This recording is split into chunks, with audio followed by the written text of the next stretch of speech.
Halo, Assalamualaikum warahmatullahi wabarakatuh. How are you today? Kali ini saya akan menjelaskan tentang part of speech, struktur kata dalam bahasa Inggris. Apa itu part of speech?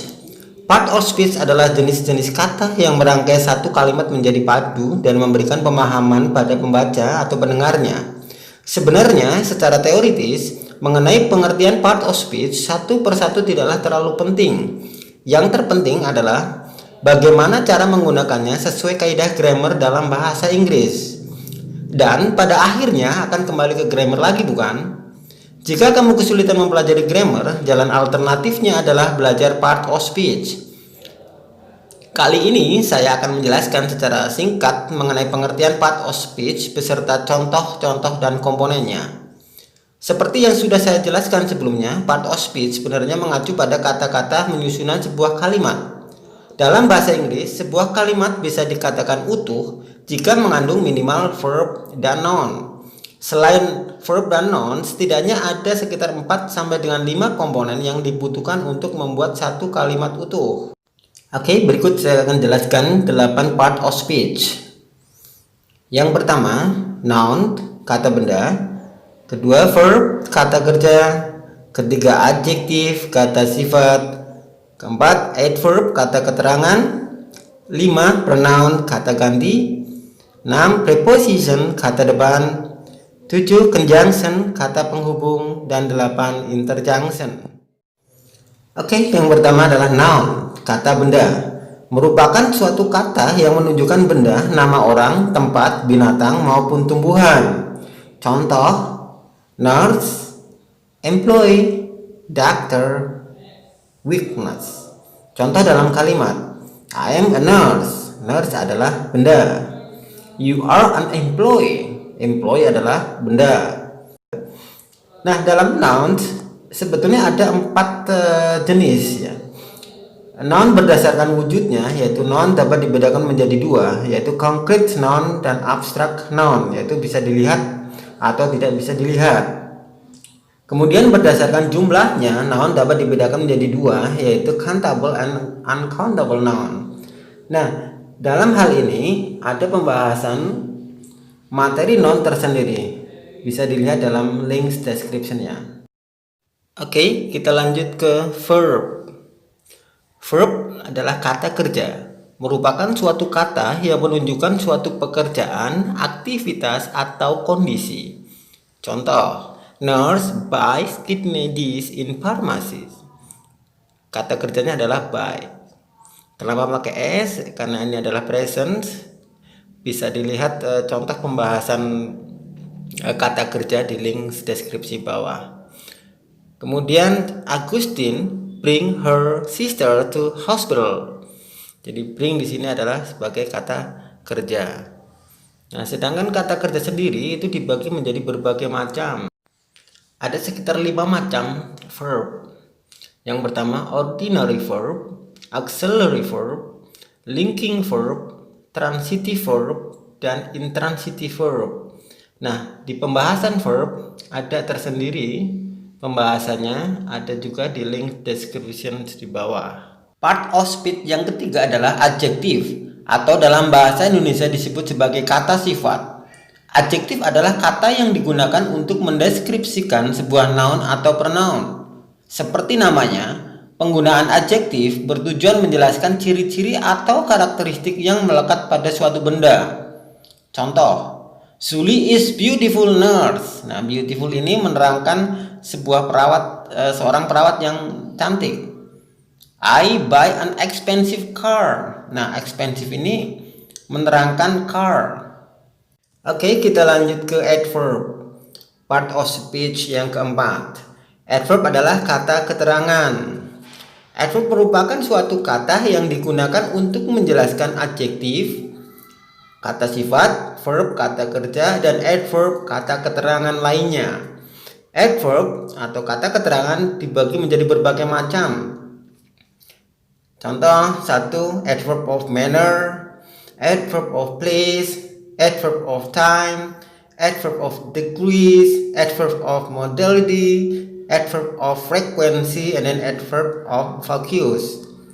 Oke, saya mau mengambil contoh tentang adverb of time, yaitu adverb atau keterangan yang digunakan untuk menunjukkan keterangan waktu.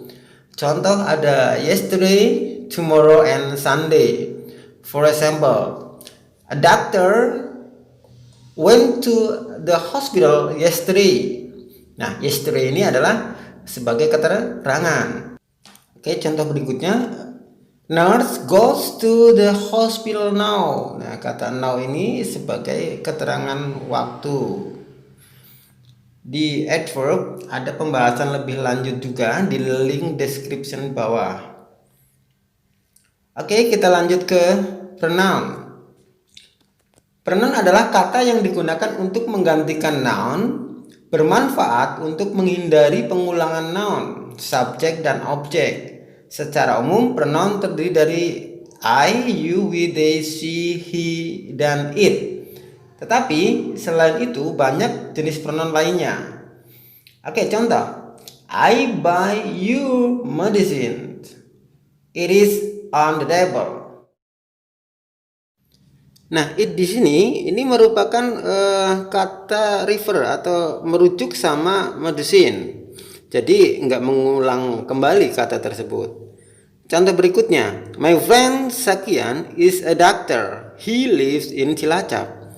Nah, kata he di sini ini merujuk sama a doctor, yaitu Sakian.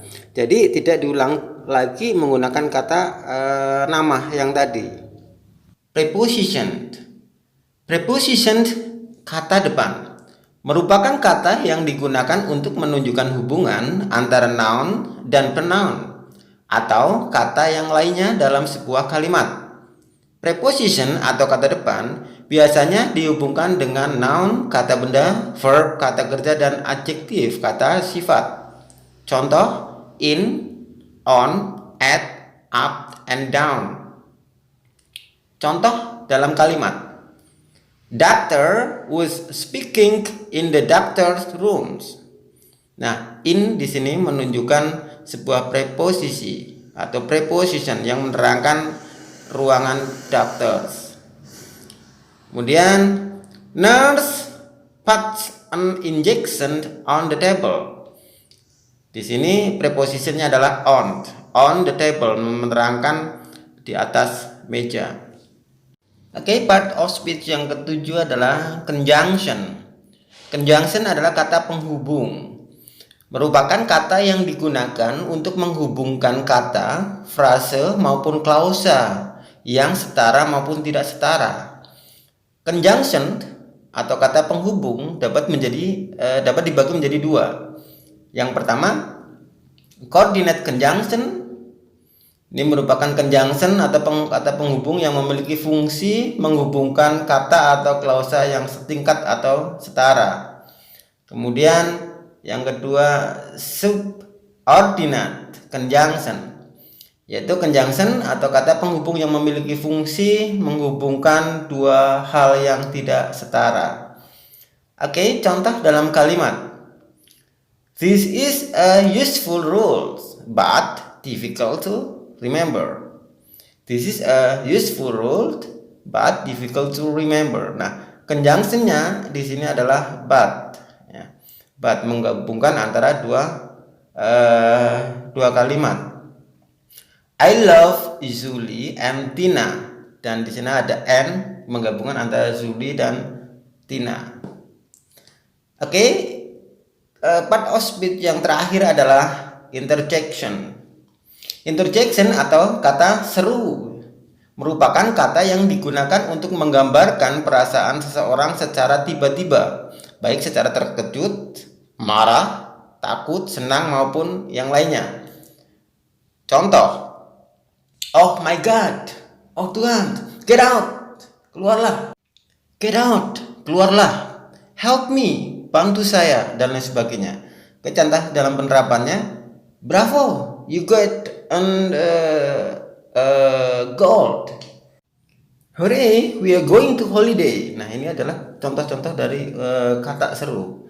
Oke, demikianlah yang bisa saya sampaikan. Mudah-mudahan bermanfaat. Ada sekitar 8 part of speech. Thank you very much for your watching. See you next video. Semangat belajar.